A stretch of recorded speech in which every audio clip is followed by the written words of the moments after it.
ఆరాధన నీకే నా దేవా, నా ఆనందము నీవే నా ప్రభువా. నీ కృపలో నన్ను నడిపించినావు, నీ దయతో నన్ను ఓదార్చినావు. నీ కృపలో నన్ను నడిపించినావు, నీ దయతో నన్ను ఓదార్చినావు. ఆరాధింతును నిన్నే నా యేసయ్యా. క్రీస్తు ప్రభువుని యందు మిక్కిలి ప్రియులకు సహోదరి సహోదరులారా, దేవుని బిడ్డలారా,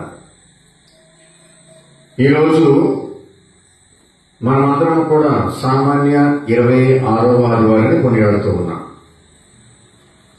ఈ సామాన్య 26వ ఆదివారంలో దేవుడు తల్లి శ్రీసభ ద్వారాగా 3 దివ్య గ్రంథ పఠనాల ద్వారా మనకు చక్కని సందేశాన్ని అందిస్తూ ఉన్నారు. ఈ దేవుని యొక్క సందేశాన్ని మనం సావధానంగా ఆలకిస్తూ ఈ సందేశం ద్వారాగా మనకు, మన కుటుంబాలకు, మన వ్యక్తిగత జీవితాలకు మేలు కలగాలని ప్రార్థిస్తూ మిమ్మల్ని అందరినీ కూడా ఈ వాక్యపు సందేశానికి ప్రేమపూర్వకంగా ఆహ్వానిస్తూ ఉన్నాం. ఈరోజు మొదటి పట్టణం మనం గమనిస్తూ ఉన్నాం. మోషే ప్రవక్త 72 మంది పెద్దలను ఎన్నుకుంటూ ఉన్నాడు. అనగా 12 తెగల నుంచి కూడా 6 పెద్దల చొప్పున లెక్క పెడితే 72 మంది పెద్దలు అవుతూ ఉన్నారు. ఈ 72 మంది పెద్దలను సమావేశానికి రమ్మని ఆహ్వానించిన మోషే వారి మీద చేతులు ఉంచి ప్రార్థన చేస్తూ ఉన్నాడు. మోషే ప్రవక్త ప్రార్థన చేసేటువంటి తరుణంలో యావే ప్రభు మోషేకు ఉన్నటువంటి ఆత్మని కొంత తీసి ఈ పెద్దల పైన కుమ్మరిస్తూ ఉన్నాడు. ఆత్మను పొందినటువంటి ఈ పెద్దలందరూ కూడా ప్రవచన పలుకుతూ ఉన్నారు దేవుని పేరిట. ఈ విధంగా ప్రవచన పలుకుతూ ఉంటే మోషేకి చిన్నప్పటి నుంచి కూడా పరిచర్య చేస్తూ ఉన్నటువంటి యెహోషువ, గుడారంలో ఉన్నటువంటి ఎల్దాదు మేధాదు వీళ్ళిద్దరూ కూడా పెద్దలు రాలేక వాడు గుడారంలో ఉండిపోయారు. ఆయన చూసినటువంటి యెహోషువ మోషే దగ్గరికి పరిగెత్తుకుంటూ వచ్చి, గుడారంలో 2 పెద్దలు ఉన్నారు, వారి సమావేశానికి రాలేదు, వారు కూడా ప్రవచన పలుకుతూ ఉన్నారు, వారు కూడా దేవుని యొక్క ఆత్మను పొందారు, వారు ప్రవచించొద్దని చెప్పండి, వారిని నిషేధించండి అని మోషేతో అంటూ ఉన్నాడు యెహోషువ. అప్పుడు యెహోషువ అంటూ ఉన్నాడు, నీకు నా మీద ఉన్నటువంటి ప్రేమ అభిమానం వలన అసూయతో నీ విధంగా మాట్లాడుతూ ఉన్నా. నా మనసులో యొక్క ఆలోచన ఏంటంటే ఇక్కడ ఉన్నటువంటి ఇశ్రాయేలు ప్రజలందరి మీద కూడా దేవుని యొక్క ఆత్మ క్రమరించబడి ఈ ఇశ్రాయేలు ప్రజలందరూ కూడా ప్రవచనం పలికితే ఎంత బాగుండు అనేటువంటి విశాలమైనటువంటి దృక్పథాన్ని, విశాలమైనటువంటి ప్రేమను మోషే ఇక్కడ వెల్లడి చేస్తూ ఉన్నాడు. కాబట్టి ఇటువంటి దృక్పథం అందరికీ అందాలి, అందరికీ రావాలి.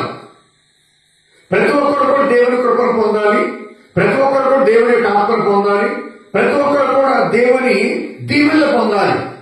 అది దేవుని యొక్క సంకల్పం, దేవుని ప్రణాళిక. మోషే దాన్ని గ్రహించి దాని ప్రకారమే ఆశిస్తూ ఉన్నాడు మోషే. కానీ ఇక్కడ యెహోషువ చేసే పని ఏంటి? కుచిత బుద్ధి, స్వార్థం, అసూయ, ఈ స్వభావం ఉండకూడదు అని చెప్పని మోషే చెప్తూ ఉన్నాడు. మనకు కూడా అటువంటి స్వభావమే అప్పుడప్పుడు వస్తూ ఉన్నది. ఇతరులు బాగుపడితే వారలే, ఇతరులు సుఖంగా ఉంటే వారలే, సంతోషంగా ఉంటే వారలే, వారికి మేలు జరిగితే వారలే. ఈ విధమైనటువంటి కుచిత బుద్ధి మనం కూడా కలిగి ఉంటున్నాం. కానీ అది మంచిది కాదు అని చెప్పని మొదటి పట్టణం ద్వారాగా భగవంతుడు మనకు తెలియజేస్తున్నాడు. ప్రియ సహోదరి సహోదరులారా, హల్లెలూయా, హల్లెలూయా, హల్లెలూయా, హల్లెలూయా, హల్లెలూయా, హల్లెలూయా, హల్లెలూయా. ఇప్పుడు 2వ పట్టణానికి వస్తే కనుక 2వ పట్టణం కొన్ని జ్ఞాపకాలు అంటూ ఉన్నా. ధనవంతులను ఉద్దేశించి, భాగ్యవంతులను ఉద్దేశించి యాకోబు గారి కఠినమైన పలుకులు పలుకుతున్న ఈ రోజున తను రాసినటువంటి 2వ లేఖలో యాకోబు గారు రాసినటువంటి లేఖ 3వ అధ్యాయం 1వ వచనం 4వ వచనం వరకు ఏమంటూ ఉన్నాడు ఆయన?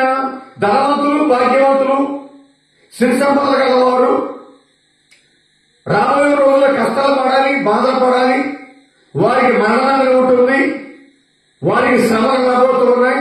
ఎందుకంటే ఈ ధనవంతులు, ఐశ్వర్యవంతులు, భాగ్యవంతులు ప్రియులారా సౌకర్యాలు వాళ్ళు చూసుకుంటున్నారు, వారి విధులు వినోదాలు వాళ్ళు చూసుకుంటున్నారు, వాళ్ళ విలాసవంతమైన జీవితాలు వాళ్ళు చూసుకుంటూ ఉన్నారు. పక్కన పేదవారిని పట్టించుకోవటం వల్ల, బడుగు బలహీన వర్గాలను పట్టించుకోవటం వల్ల అన్యాయం చేస్తూ ఉన్నారు, అక్రమం చేస్తూ ఉన్నారు, దోచుకుంటూ ఉన్నారు. రోజువారీ కూలి శ్రామికులకి, కష్టపడే వారికి ఇవ్వకుండా దోచుకుంటూ ఉన్నారు అన్యాయస్తులుగా. యాకోబు గారు జీవించిన కాలంలో వారిని ఉద్దేశించే యాకోబు గారు అంటూ ఉన్నారు, మీరు మీ ఆస్తులు మొత్తం కూడా కాలగర్భంలో కలిసిపోతాయి, తుడిపెట్టిపోతాయి, మన్నుపాలైపోతాయి. మీరు పడుకునే పట్టు మంచాలు అన్ని కూడా నాశనమైపోతాయి. మీరు మారకపోతే నరకంలోకి మీరు వెళ్ళిపోతారని చెప్పని యాకోబు గారు హెచ్చరిస్తూ ఉన్నారు ధనవంతుల్ని, ఐశ్వర్యవంతుల్ని. ప్రియులారా, సహోదరి సోదరులారా, స్వార్థంతో, దోపిడీతనంతో, అన్యాయంతో, అక్రమంతో జీవించినటువంటి ఎవరైనా కానీ భగవంతుని శిక్షకు గురి కావాల్సిందే అని ప్రతి యాకోబు గారు ఈరోజు తన యొక్క లేఖలో 3వ అధ్యాయం 1వ వచనం 6వ వచనం వరకు మనందరూ కూడా హెచ్చరిస్తూ ఉన్నారు ప్రియులారా. కాబట్టి మనమందరం కూడా మన తోటి వారిని ప్రేమించాలా, దేవుని యొక్క దీవెనలు వారికి కూడా అందించాలి. ఇదంతా భగవంతుడు నాకు ఇచ్చిందే, తన యొక్క ఉదార స్వభావం ఇది, నాకంటూ ఏమీ లేదు. ఇదంతా దేవుడిచ్చిన ఆస్తి, దేవుడిచ్చిన సొమ్ము, దేవుడిచ్చిన సంపద ఇది. నాకన్నా పేదవారు వాళ్ళకి పంచిపెట్టాలి, వారి ఆపదలు ఆదుకోవాలి అనేటువంటి మంచి గుణాన్ని కలిగి ఉంటానని చెప్పని యాకోబు గారు అందరికి కూడా తెలియజేస్తున్నారు. గట్టి చెప్పండి, హల్లెలూయా, హల్లెలూయా, హల్లెలూయా, హల్లెలూయా, హల్లెలూయా. కాబట్టి దేవుని యొక్క పరిచర్యలో, దేవుని యొక్క సంఘంలో, దేవుడు ఏర్పరచుకున్నటువంటి ఈ మానవ ప్రపంచంలో మనందరూ కూడా దేవుని కృపను పాత్రడం వల్ల దేవుని దీవెనలు అందరూ కూడా పొందాలి, దేవుని యొక్క అనుగ్రహాలు పొందాలి. అందుకని మోషేకుడు నుండి దృక్పథం మనందరూ కూడా ఉండాలి. ఆయన కూడా ఆత్మలో కొంత తీసి భగవంతుడు 70 మంది పెద్దలకు అందించాడు. మోషే సంతోషం కోరుకున్నాడు. తను చేసిన పరిచర్యలో వాళ్ళకు కూడా భాగాన్ని ఇస్తూ ఉన్నాడు మోషే ప్రవక్త. తాను వహించేటువంటి బాధ్యతలో వాళ్ళకి భాగాన్ని ఇస్తూ ఉన్నాడు మోషే ప్రవక్త. తాను చేసినటువంటి పరిపాలనలో వాళ్ళకి భాగాన్ని ఇస్తూ ఉన్నాడు మోషే ప్రవక్త. తనకున్న అధికారంలో వాళ్ళకి భాగాన్ని ఇస్తూ ఉన్నాడు మోషే ప్రవక్త. ఇటువంటి మంచి లక్షణాన్ని మనం కూడా పొందాలి అని చెప్పని మోషే ప్రవక్త కొన్ని యాకోబు గారు మనకందరూ కూడా తెలియజేస్తున్నారు. సహోదరు గట్టి చెప్పండి, హల్లెలూయా, హల్లెలూయా, హల్లెలూయా, హల్లెలూయా. ఇక సువిశేషానికి వస్తే క్రీస్తు భగవంతుడు అంటూ ఉన్నాడు. మొదటి సువిశేషం చదవండి ఒకసారి. మార్కు సువార్త 9వ అధ్యాయము 38వ వచనం చదవండి, మనకు చక్కగా అర్థమవుతుంది. అంతటి యోహాను యేసుతో బోధకుడా మనల్ని అనుసరింపని ఒకడు నీ పేరిట దయ్యములను పారద్రోలుట మేము చూచి వారిని నిషేధించితిమి ఆనండి. అక్కడ యేసు ప్రభుతో యోహాను గారు అంటూ ఉన్నారు, బోధకుడా మనల్ని అనుసరింపని ఒకడు నీ నామం పేరట దయ్యములను పారద్రోలుతూ ఉన్నారు,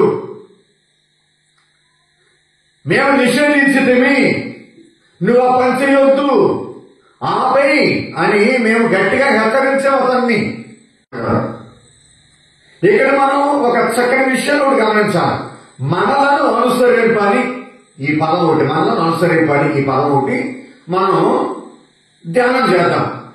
మనలను అనుసరింపని అనేటువంటి మాట ఏంటంటే మన వర్గానికి చెందనటువంటి వాడు, మన గురువుకి చెందనటువంటి వాడు, గురువు శిష్యుల వర్గానికి చెందినటువంటి వాడు, యేసు ప్రభు అపోస్తలులు విశ్వాస సంఘానికి చెందినటువంటి వాడు, క్రీస్తును అనుసరించేటువంటి వాళ్ళతో సంబంధం లేనివాడు అంటే బయటోడు మనవాడు కాదు, బయటోడు నీ పేరును దెయ్యాలను వదలగొడుతున్నాడు. చూశాము, నిషేధించాం, వద్దని చెప్పని వారించాం. దీన్ని ఏమంటారంటే ఇంగ్లీష్ లో ప్రిపేర్ ఎక్స్క్లూసివిజం, నాట్ ఇంక్లూసివిజం. అంటే ఏంటి? మేలు చేసి మాట్లాడటం, మనలోంచి దూరం చేసి పరాయవాడిగా చేయటం. ఇది ఏ ఒక్కరికి ఉండకూడదు ప్రిపేరారా, సహోదరి సహోదరులారా. అందరినీ కూడా కలుపుకుంటూ వెళ్ళాలి, అందరూ నా వాళ్ళని చెప్తూ ఉండాలి, అందరినీ కూడా మన ప్రేమ సమృద్ధిలోకి ఆహ్వానించాలి, దేవునికి ప్రేమ లక్ష్యంలోకి ఆహ్వానించాలి. మనమందరం దేవుని వెళ్ళమే, మనమందరం దైవ సామ్రాజ్యంలో సభ్యులమే, మనమందరం కూడా దేవుని చేత సృష్టించబడిన వారమే అనేటువంటి దృక్పథం లేదు ఇక్కడ యోహాను గారికి, అనే ఆలోచన లేదు యోహాను గారికి. ఇక్కడ నిషేధించేశాడు. కాబట్టి ఈ లోకంలో ఒకరిని నిషేధించడానికి మనం ఎవరం, ఒకరిని ఆపేయడానికి మనం ఎవరిని, ఒకరిని తిరుగునేసడానికి మనం ఎవరిని. అందుకే చూడమంటున్నారు ఏమని? తీర్పు తెచ్చవద్దు, నీకును తీర్పు విధించబడదు. ఇక్కడ యోహాను గారు చేసే పని అది. అంటే మంచి చేసేవాళ్ళు ఎవరు కూడా ఎప్పుడు కూడా ఆపకూడదు, చెడు చేసేవాళ్ళు ఆపవచ్చు. మంచి చేసేవాళ్ళని, మేలు చేసేవాళ్ళని, సంఘానికి మేలు, వ్యక్తులకు మేలు, దీవెనిచ్చేవాడిని మనం నిషేధించకూడదు, వాడిని అడ్డగించకూడదు. We should not become a stumbling block to the goodness. మంచితనానికి మనం ఎప్పుడు కూడా అడ్డురాయిగా ఉండకూడదు, అడ్డుకట్టగా ఉండకూడదు, అడ్డు పుల్లగా ఉండకూడదు మనం. అది ఇక్కడ యేసుప్రభు అంటూ ఉన్నారు. మీరు అతన్ని నిషేధించవాకని అంటున్నాడు యేసుప్రభు. చదవండి 39 వచనం.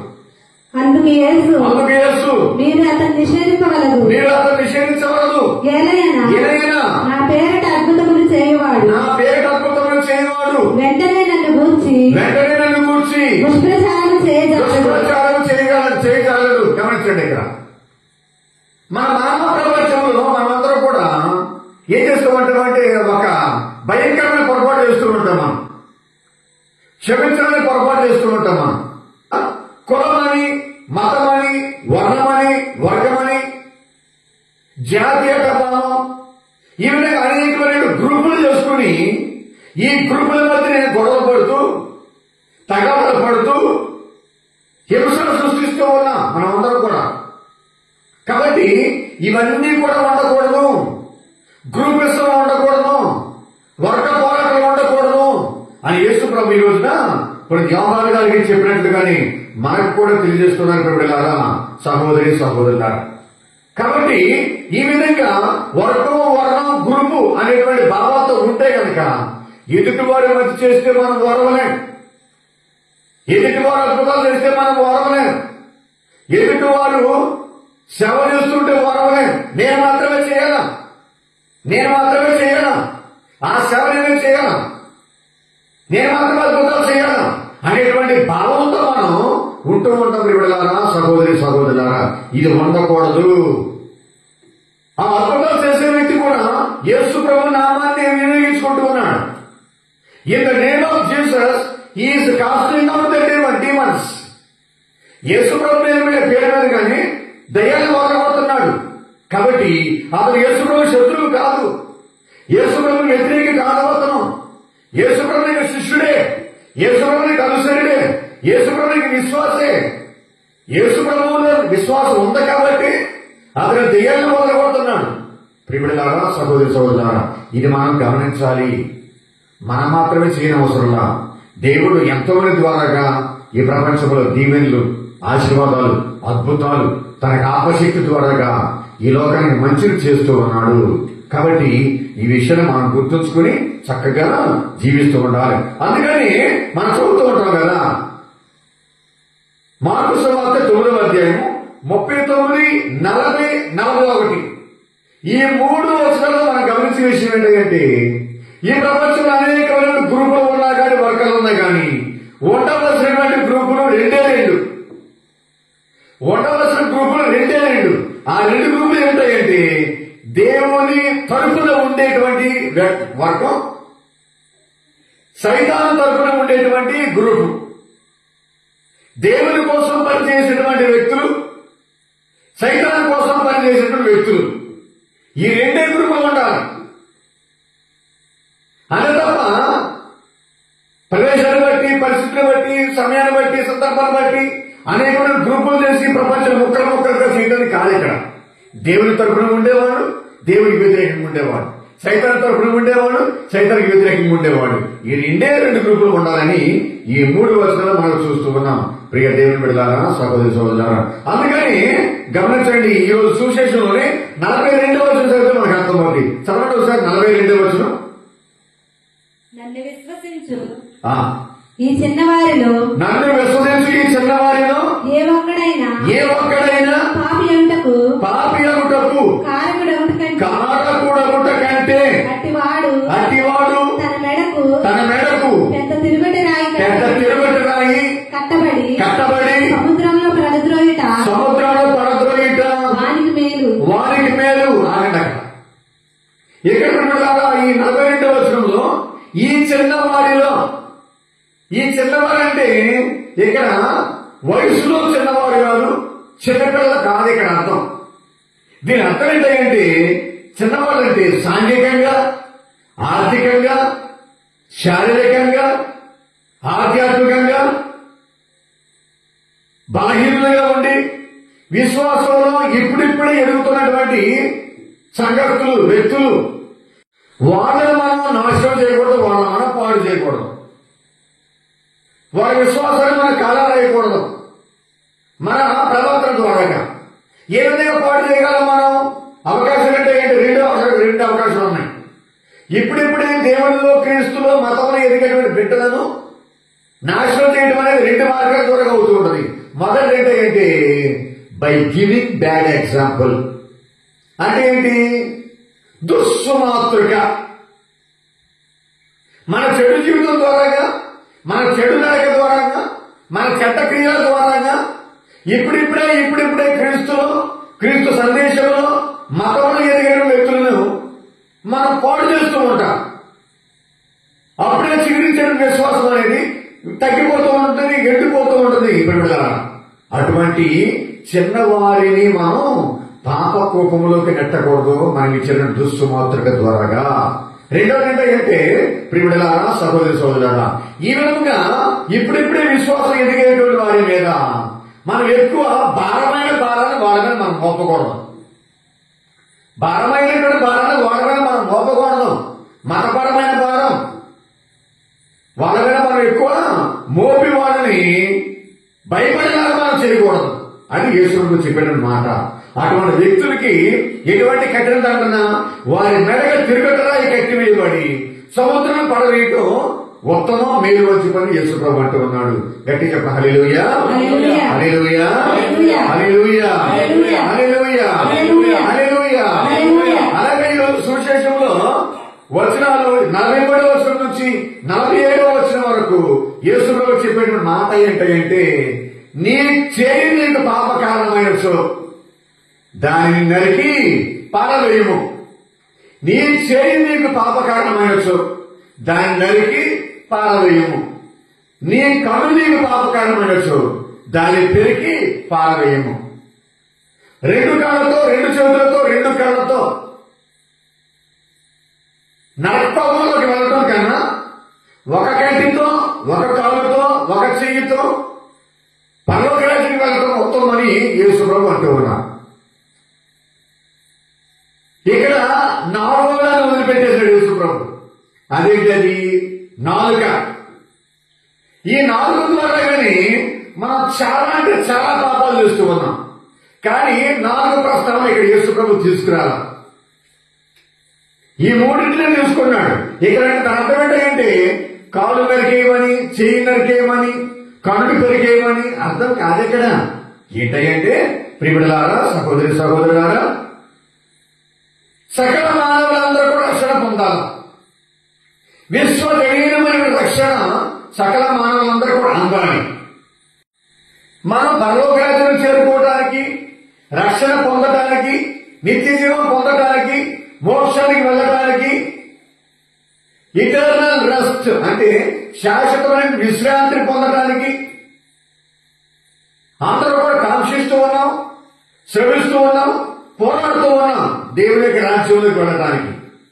మరి అటువంటి సమయంలో మన మోక్షరాజ్యానికి వెళ్ళేటువంటి దారిలో మనకు ఆటంకంగా చాలా వస్తూ ఉంటాయి. ఆటంకాలు, అవరోధాలు, పరిస్థితులు, వ్యక్తులు, వస్తువులు ఇవన్నీ కూడా వస్తూ ఉంటాయి మనకి.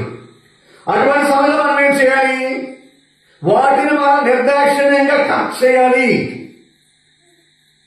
పరలోక రాజ్యానికి వెళ్ళడానికి ఏదైతే అడ్డంకిగా ఉందో, ఎవరైతే అడ్డంకి ఉన్నారో ఆ పరిస్థితిని, ఆ సందర్భాన్ని, ఆ వ్యక్తిని, ఆ వస్తువుని మనం కట్ చేసి పక్కగా పడేసి మన మోక్షదారాన్ని చేరుకోవాలి. అది యేసు ప్రభు చెప్పేటువంటిది. ప్రియ సహోదరి సహోదరులారా, దేవుని బిడ్డలారా, అనగా చాలా మందికి టీవీ, కొంతమందికి టీవీ, కొంతమందికి మొబైల్, కొంతమందికి ఫేస్బుక్, మరి కొంతమందికి ట్విట్టర్, మరి కొంతమందికి ఇంటర్నెట్, అలాగే దుర్వ్యసనాలు, త్రాగుడని, పేకాటని, విందులు, వినోదాలని ఇవన్నీ కూడా పరలోక రాజ్యానికి వెళ్ళేటువంటి దారిలో అడ్డురాడుగా ఉంటూ ఉన్నాయి. ముందు మీరు వాటిని కట్ చేయండి, వాటిని తొలగించుకోండి, అప్పుడు మీరు మోక్ష రాజ్యానికి సులువుగా రాగలరు అనేది ఇక్కడ యేసుప్రభు ఇక్కడ ఉద్దేశం తప్ప కాలు కట్ చేయండి, చెయ్యి కట్ చేయండి, కళ్ళు పీకేయండి అనేటువంటి అర్థం మాత్రం ఇది కాదు. ప్రియ దేవుని బిడ్డలారా, సహోదరి సహోదరులారా, కాబట్టి ఇటువంటి పరిస్థితులను, ఇటువంటి వ్యక్తులను, ఇటువంటి వస్తువులను అన్నిటినీ కూడా మనం కట్ చేసుకుంటూ మనం ముందుకు సాగుతూ ఉండాలని యేసు ప్రభు మనకు వివరంగా చెప్తున్నారు. అందుకే మదర్ తెరెసా గారు ఒక చక్కని మాట అంటూ ఉన్నారు. ఒక చక్కని మాట మదర్ తెరెసా గారు అంటూ ఉన్నారు. ఏమంటున్నారంటే ఆమె, we have a టబర్నకల్ to Jesus in the church. అంటే ఏంటి? క్రీస్తును మనం కలుసుకోవడానికి దేవాలయంలో దైవ మందసం అనేది ఉంది. అలాగే we have a టబర్నకల్ to Satan in every home. అంటే అర్థం ఏంటి? మనం సైతాన్ని కలుసుకోవడానికి, సైతాన్ దగ్గరికి వెళ్ళడానికి ప్రతి ఇంట్లో కూడా సైతాన్ మనస్సు కూడా ఒకటి ఉంది. ఆ సైతాన్ మనస్సు ఏంటది? టీవీ. ఆ సైతాన్ మనస్సు ఏంటి? టీవీ. టీవీ అవ్వచ్చు, ఇంటర్నెట్ అవ్వచ్చు, ఫేస్బుక్ అవ్వచ్చు, మొబైల్ అవ్వచ్చు, ఏదైనా కావచ్చు. అది సైతాన్ యొక్క మనస్సు మనల్ని పాడు చేయడానికి. ప్రియ సహోదరి సహోదరులారా, దేవుని బిడ్డలారా, కాబట్టి మనం ఎల్లప్పుడూ కూడా మోక్షరాజ్యానికి వెళ్ళేటువంటి దారిలో అడ్డంకిగా ఉన్న ప్రతి దాన్ని కూడా మనం తొలగించుకుంటూ ముందుకు సాగిపోవాలని యేసు ప్రభు ఈ రోజు మనకందరికీ కూడా తెలియజేస్తూ ఉన్నారు. ఈ ప్రపంచం ఒక యుద్ధ భూమి లాంటిది. ఏ విధంగా యుద్ధ భూమి? వెలుగుకు చీకటికి మధ్య యుద్ధం, న్యాయానికి అన్యాయానికి మధ్య యుద్ధం, ధర్మానికి అధర్మానికి మధ్య యుద్ధం, విశ్వాసికి అవిశ్వాసికి మధ్య యుద్ధం, సైతానికి దేవునికి మధ్య యుద్ధం. ఈ విధంగా యుద్ధం చేస్తూనే ఉన్న నిరంతరాయంగా ఉన్నందులో కూడా. కాబట్టి ఆ యుద్ధంలో మనం గెలుపొందాలి. ఆ యుద్ధంలో మనం గెలుపొంది దేవుని కృప వల్ల, దేవుని ఆశీర్వాదం వల్ల, మన అచంచలమైనటువంటి విశ్వాసం వల్ల, పట్టు సడమైనటువంటి భక్తి భావాల వల్ల మన పరలోకానికి వెళ్ళామనుకోండి. ఇప్పుడు పరలోక రాజ్యంలో క్రీస్తు భగవంతుడు మనందరినీ కూడా ఆహ్వానిస్తూ, welcome to you my dear son and my dear daughter, నా ప్రియమైన కుమారుడు, నా ప్రియమైన కుమార్తె, లోపలికి రా అని యేసుడు మనల్ని ఆహ్వానిస్తాడు. అలా కాకుండా ఈ లోకంలో పాపము జీవితాన్ని జీవించి, సైతానికి దాసులుగా జీవించి, సైతానికి సన్నిహితులుగా జీవించి మరణించిన తర్వాత నరకానికి వెళ్ళామనుకోండి, అక్కడ నరకాన్ని బట్టి ఉంటాడు సైతానుడు. లూసిఫర్ కూడా అంటాడు ఏమని? నా ప్రియమైన కుమారుడు, నా ప్రియమైన కుమార్తె, లోపలికి రా అని పిలుస్తాడు. మనం ఈ భూలోకంలో జీవించేటప్పుడు యోబు గారు ఏ విధంగా అయితే దేవుడిని గెలిపించాడో, మనం కూడా భగవంతుని గెలిపించాలా, సైతాన్ని ఓడించాలి. యేసుక్రీస్తు ఏ విధంగా అయితే సైతాన్ని ఓడించాడో, మనం కూడా యేసుప్రభు యొక్క బాటలో నడుచుకుంటూ ఆయన శిలువ శ్రమల మార్గంలో మనం కూడా సైతాన్ని ఓడించాలి. ప్రతి విశ్వాసి కూడా అదే కోరుకుంటున్నాడు ఇక్కడ యేసుక్రీస్తు. ప్రియ దేవుని బిడ్డలారా, సహోదరి సహోదరులారా, కాబట్టి సైతాన్ని ఎదుర్కోవడానికి, చెడు పరిస్థితులు ఎదుర్కోవడానికి, చెడు స్నేహాలు ఎదుర్కోవడానికి, అలాగే సందర్భాలు ఎదుర్కోవడానికి మన పరలోక రాజ్యానికి వెళ్ళేటువంటి దారిలో అడ్డుగా ఉన్నటువంటి వీటన్నిటిని కూడా మనం ఎదుర్కోవడానికి దేవుడు మనకి ముఖ్యమైన బలమైనటువంటి ఆయుధాలను మనకు 3 దయచేస్తున్నాడు ఈరోజు. ఏమిటా ముఖ్యమైన 3 బలమైన ఆయుధాలు అంటే ప్రియమిత్రులారా, మొదటిదేమో ప్రార్థన ఒక ముఖ్యమైనటువంటి బలమైనటువంటి ఆయుధం. ఈ ప్రార్థనలో శ్రేష్టమైన ప్రశస్తమైనటువంటి ప్రార్థన ఏమిటంటే దివ్య పూజా బలి. ఏంటది? దివ్య పూజా బలి. ఈ దివ్య పూజా బలి గురించి పునీత 2వ జాన్ పౌల్ పాపు గారు ఒక చక్కని మాట అంటూ ఉన్నారు. ఏమంటూ ఉన్నారంటే ఆయన ప్రియమిత్రులారా, every eucharistic celebration is stronger and greater than any other evil in this world అంటూ ఉన్నారు ఆయన. అంటే అర్థమేంటి? ప్రతి దివ్య పూజ బలి శ్రేష్టమైనటువంటిది. తరచుగా దివ్య పూజలో పాల్గొనడం అనేది మనం అలవాటు చేసుకుని, తరచుగా దివ్య సప్రదానం చేసుకోవడం అనేటువంటి పవిత్రమైన కార్యాన్ని మనం అలవాటు చేసుకుని, మనకు ఎదురైనటువంటి సైతాన శోధనలు, సైతాన వ్యక్తులు, సైతాన సందర్భాలు, సైతాన పరిస్థితులు, అడ్డురాళ్ళుగా ఉన్నటువంటి వీటన్నిటి కూడా ఎదుర్కోవడానికి ఇది చక్కటిటువంటి బలమైన ఆయుధంగా మనకు ఉపయోగపడుతుంది ప్రియమిత్రులారా. అలాగే 2వ ఆయుధం ఏమిటంటే ప్రియమిత్రులారా, పవిత్రమైన పుస్తకాలు చదవటం, పవిత్రమైనటువంటి పునీతుల జీవిత గాథలు చదువుకోవాలి, పవిత్రమైనటువంటి చక్కనైనటువంటి ప్రియమిత్రులారా సందేశాలను ఆలకిస్తూ ఉండాలి, ప్రసంగాలు, వాక్యాలని. అప్పుడు మనమందరం కూడా ఈ సైతాన్ని మనం ఎదిరించగలం, దాన్ని దాటిపోగలం. ఇది 2వ ఆయుధం ప్రియమిత్రులారా, సహోదరులారా. మరి 3వ ఆయుధం ఏంటంటే బలమైనటువంటి ఆయుధం జపదంతా చేపించడం. ఇది బలమైన ముఖ్యమైన ఆయుధం ఇది.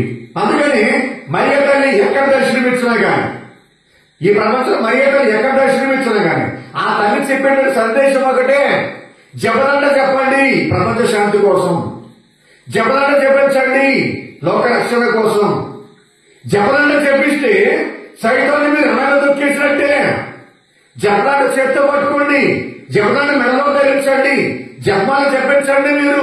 మీకు బలమైనటువంటి శక్తి లభిస్తూ ఉంది సైతాన్ని ఓడించడానికి, దాని దూతలను ఓడించడానికి, పర్వకానికి చేరుకోవడానికి అని మరియ తల్లి పదే ఆమె దర్శనమిచ్చిన ప్రతి చోట కూడా చెబుతూ ఉంది. ప్రియ విశ్వాసులారా, సహోదరులారా, ఈ 3 బలమైనటువంటి ఆయుధాలు భగవంతుడు మనకి ఇస్తూ ఉన్నారు. మన యొక్క పరలోక రాజ్యపు యాత్రలో, పుణ్యక్షేత్ర యాత్రలో మనం ప్రయాణించేటప్పుడు. అందుకని మనం ఎల్లప్పుడూ కూడా దేవుని విడలారా, సహోదరులారా, ఈ విషయాలు మొత్తం కూడా మనం గ్రహించుకుని యేసు ప్రభు యొక్క ఆలోచన, తండ్రి దేవుని యొక్క ప్రణాళిక, విశ్వమంతా కూడా రక్షణ పొందాలి. ఏ ఒక్కరు కూడా నాశనం అయిపోతాం, నా తండ్రి దేవునికి ఇష్టం లేదని చెప్పి యేసు ప్రభు అంటున్నాం. కాబట్టి విశ్వ ప్రాణాలందరూ కూడా రక్షించబడాలా, ప్రపంచ ప్రజలందరూ కూడా దేవుని తెలుసుకోవాలా, ప్రజలందరూ కూడా దేవుని కొరకు పాత్రలు అవ్వాలి, అందరూ కూడా దేవుని ఆత్మను పొందాలి, అందరూ దేవుని బిడ్డలు అవ్వాలి అనేది దేవుని యొక్క సంకల్పం, దేవుని ప్రణాళిక. కొద్దిమందికి మాత్రమే కాదు, కొంతమందికి మాత్రమే కాదు. దేవుని కృప, దేవుని ఆశీర్వాదం, దేవుని అనుగ్రహాలు ఇవన్నీ కూడా మనం గమనిస్తూ ఎల్లప్పుడూ కూడా మన ప్రేమ విశాలమైన ప్రేమగా మార్చుకోవాలి. మోషే ప్రవక్తలాగా, యేసుక్రీస్తులాగా, అలాగే ఇప్పుడు యాకోబు గారిలాగా అందరినీ కూడా క్రీస్తు ప్రేమ సామ్రాజ్యాన్ని ఆగమనిస్తూ, అందరి మేలు కోరుకుంటూ, అందరి క్షేమాన్ని మనం కోరుకుంటూ, అందరి కోసం ప్రార్థన చేసిన మంచి మనసు మనకి దయచేయమని ప్రార్థన చేసుకుని తలవంచండి, కళ్ళు మూసుకోండి. సర్వశక్తి గల సర్వేశ్వర, దయగల మా తండ్రి, ప్రేమ గల ప్రభా, మీకే వందనములు, స్తుతులు, స్తోత్రాలు మా తండ్రి. ఈ రోజు సామాన్య 26వ ఆదివారం మేము కొనియాడుతూ ఉన్నాం. ఈ ఆదివారం ప్రభా మాకు చక్కని సందేశం ఇస్తూ ఉన్నాం నా తండ్రి. ఇది నా యేసయ్య, మీ యొక్క ప్రేమ అమూల్యమైనటువంటి ప్రేమ, మీ రక్షణ దేవ విశ్వజనీయమైనటువంటి రక్షణ ప్రభువా. అందరూ రక్షించబడాలి, అందరూ మీ కృపను పొందాలి, అందరూ మీ ఆత్మను పొందాలి, అందరూ మీ అనుగ్రహాలు పొందాలి యేసయ్య. అటువంటి మీ కృప, మీ ప్రణాళిక ప్రభువా మేము అర్థం చేసుకుని మేము ఎప్పుడూ కూడా ప్రభువా అసూయతో కాకుండా, కుచితమైన గురితో కాకుండా, దేవా ప్రాణం ముందు పార్చేసుకోకుండా దూరాలోచన కలిగి, విశాలమైన దృక్పథాన్ని కలిగి, ఆలోచన కలిగి మేము కూడా ప్రభువా సకల మానవులందరినీ కూడా ప్రేమించే విధముగా, సకల మానవులందరూ కూడా ప్రార్థన చేసే విధముగా, దేవ మాకన్నా దేవస్థితిలో ఉన్నవారిని, మాకన్నా దేవ దుస్థితిలో ఉన్న వారిని మేము ఆదుకుంటూ, ఆదరిస్తూ, వారిని కూడా ప్రేమిస్తూ, వారిని కూడా దేవ మీ ప్రేమ సామర్థ్యాలను ఆహ్వానించుకుంటూ జీవించే మంచి వ్యక్తులుగా, ప్రియమైన శిష్యులుగా ఉండే భాగ్యాన్ని దయచేయమని మా ప్రభువు యేసుక్రీస్తు ద్వారా ఈ మనవి చేయుచున్నాము తండ్రి. ఆమేన్.